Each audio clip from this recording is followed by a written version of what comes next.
How's it going, everybody? Playing some more Majora's Mask 3D today, and today is actually going to be the final video. As you can see, we're inside the moon now, and this is just going to be the end game stuff. There's only 4 more pieces of heart to collect, and then 1 more mask, but it's probably the most annoying heart pieces to get in the game.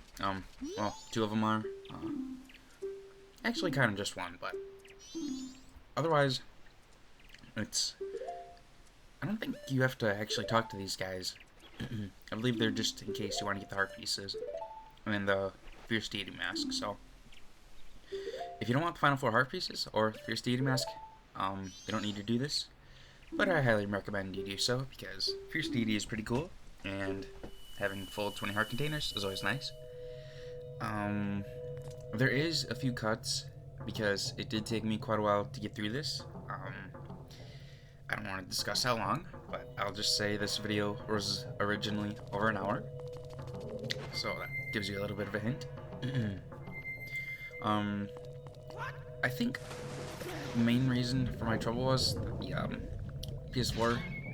The analog sticks aren't exactly the easiest to control for this area.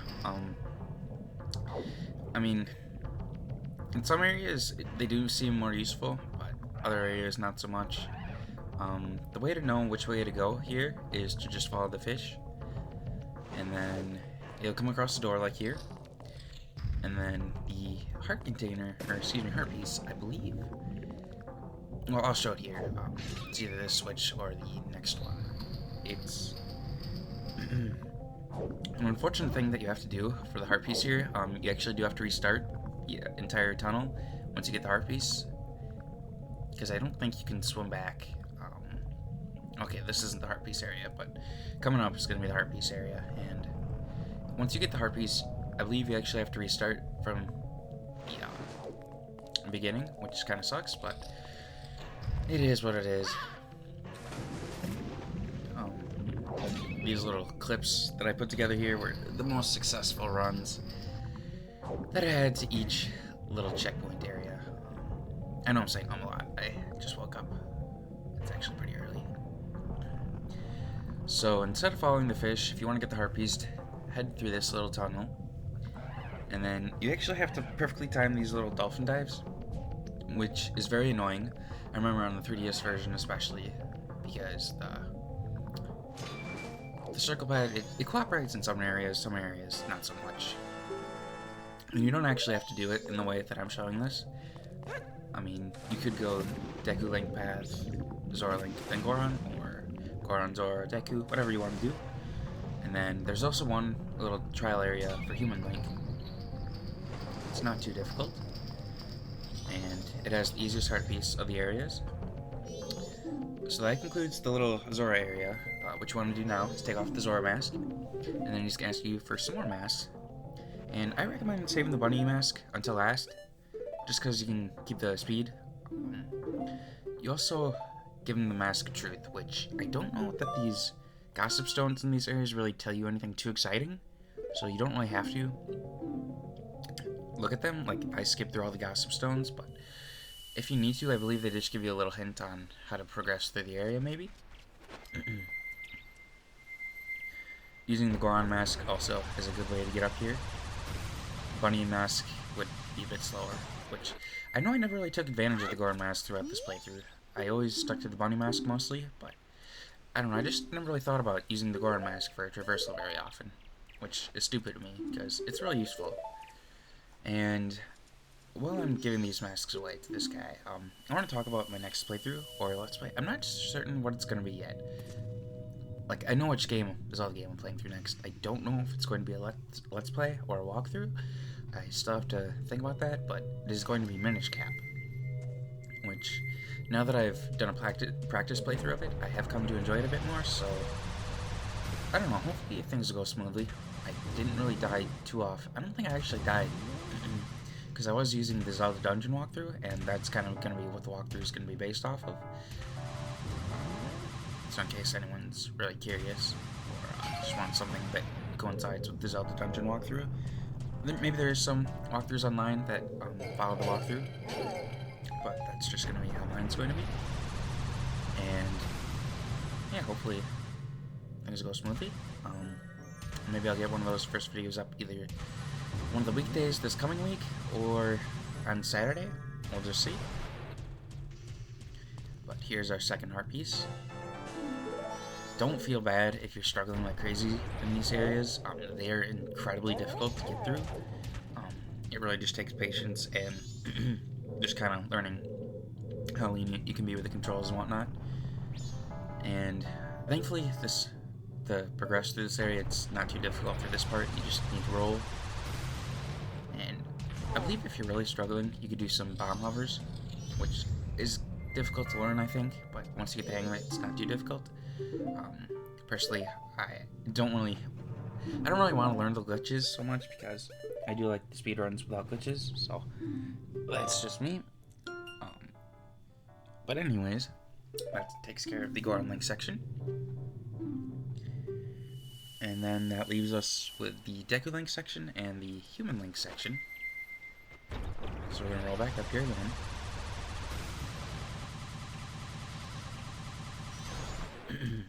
Excuse me. So, if you wanted to progress straight to the boss fight, what you do is just talk to him under the tree there. But since that's not what I want to do, I'm going to talk to each of these guys individually. And the Deku Link area, it's probably the easiest out of all of them. Although, I did fall 2 times, I believe. I think I might have cut those out, but maybe not. We'll see. The heart piece is pretty easy to get as well. Guess they're kind of having mercy on you. Because I guess they do kind of go with difficulty. The Deku Link section is probably the easiest, then followed by the Goron, then the Zora, because the tunnels are terrible to navigate. Human Link, if you're not prepared, I guess it could be difficult, but I don't know. I don't know where I would put that in terms of Deku versus Human. I guess Deku is probably even easier than Human, though, still. Because you just gotta time your jumps.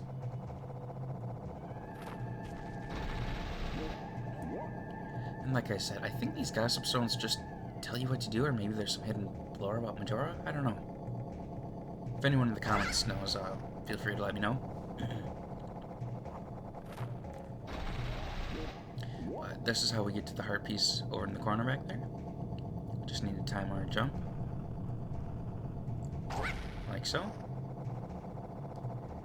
And then to get back to that platform, what you can do is hop in this flower and then just land back on the platform.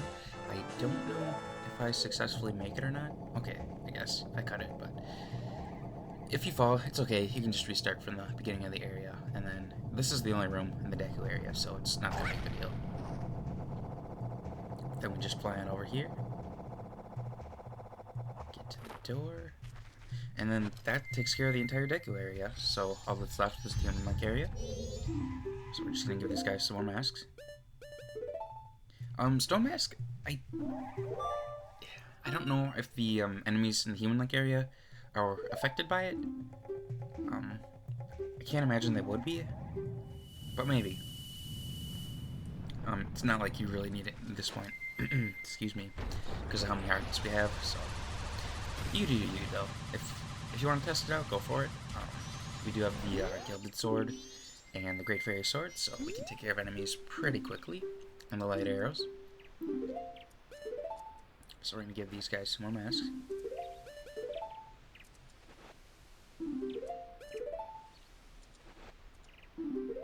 And he's being very greedy, unfortunately.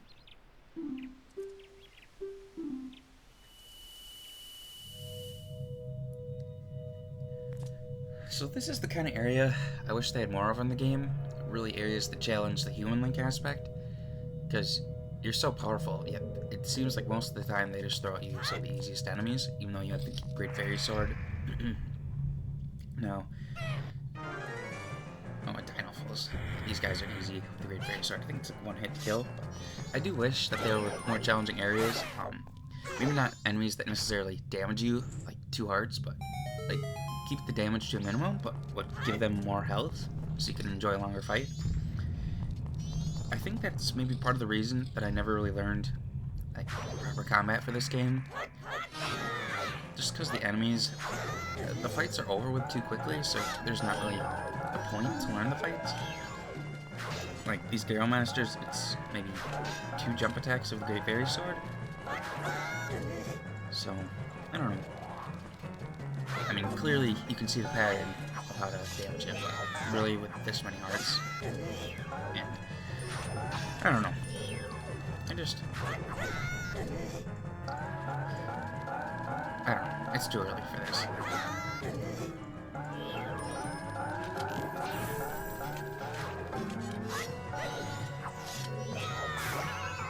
Like, see, he's already dead. And if I had just dodged a few times, like actually bothered to dodge, I would have been fine.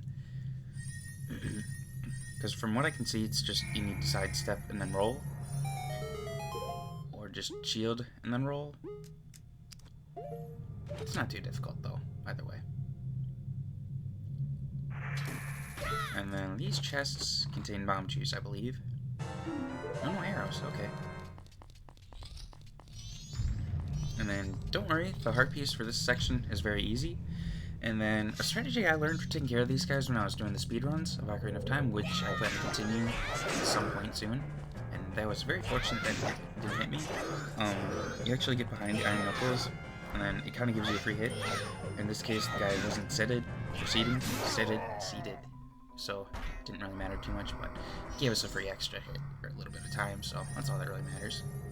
I believe this chest is the bomb juice then. So open that up. And then all you gotta do here is just time your bomb juice. It's pretty generous, 10. You shouldn't need all 10 of them. But what you want to do is time it so it blows up over there. And then it really doesn't take too many bomb juice, maybe 1 or 2 to figure out the timing, but after that you should be fine. You might be able to shoot them. I'm not certain about that, but once we shoot that eye, I believe the batter's going to appear. Yep. And then I believe we only have to use at minimum 1 more bomb juice, but I think I do use 2 more, maybe 3. And then the heart piece is going to be coming up right here.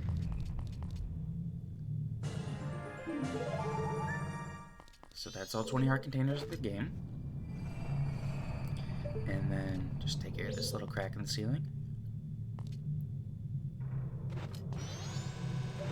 So you actually want to hold it for a few seconds, just so it blows up in time. I think it's like 1 or 2 more seconds. It's pretty lenient though, the explosive sizes as well, so, you know, just be careful with it. And I want to say there's something about this room that prevents you from, like, not running out of bomb shoes. I think if you play, like, the Song of Storms or something, I forget what it is, that more bomb shoes appear or something, because I'm pretty sure you can't get soft lock in this room.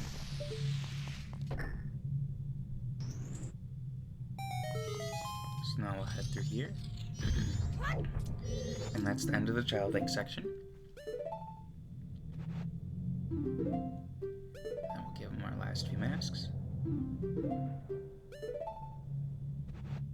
And I guess I'll use this time right now before the final boss just to kind of do my epilogue for the series. Now, as you may know, this series took me about 2 years to complete, which was not my intention. I had a habit of getting very sidetracked, and then I just kind of lost interest for a while. Which, I know I've done that with Kingdom Hearts 2, and I really gotta work on that. I think I've been mostly consistent with some other games, but this game in general, it should not have taken me 2 years to complete, so I apologize if anyone was actually watching the series. I don't plan to let that happen again, and so far it hasn't happened again, except with Kingdom Hearts 2, which I plan to continue at some point, hopefully soon. But we can look forward to Minish Cap if anyone's interested. I do want to get a better layout than this, and I should be able to since it's not dual screens this next time. So I'll just have to figure out some sort of layout that I want to use for the game, and then I'll just kind of go from there. We can expect the Minish Cap video, hopefully sometime within the next week. And I think that's kind of all I really have to say for the playthrough, or Let's Play. I know Cody, he was originally intended to appear in a lot more videos of this. He kind of had a new job come up and just wasn't really able to join me for any more parts. He might join me for some Minish Cap though, so we'll just see. In terms of other Zelda stuff, I will be doing more Ocarina of Time speedruns. And maybe Twilight Princess 1 too coming up, so we'll just have to see. But Majora, if you want to cheese this entire section, just put on the Fierce Deity mask, and then you can just use your sword beams, just kind of nail them. So, they're weak against light arrows as well, if you can hit them. And that's really all I have to say, I think. Fights aren't too difficult to use with Fierce Deity, but if you're not, just make sure you take advantage of the light arrows. And I'm just going to end it off here, because the rest of this is just going to be boss fights and then the ending sequence, so I want to thank you guys all for watching, those who stuck around, and I hope you have a good rest of your day. Thank you. Thank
you.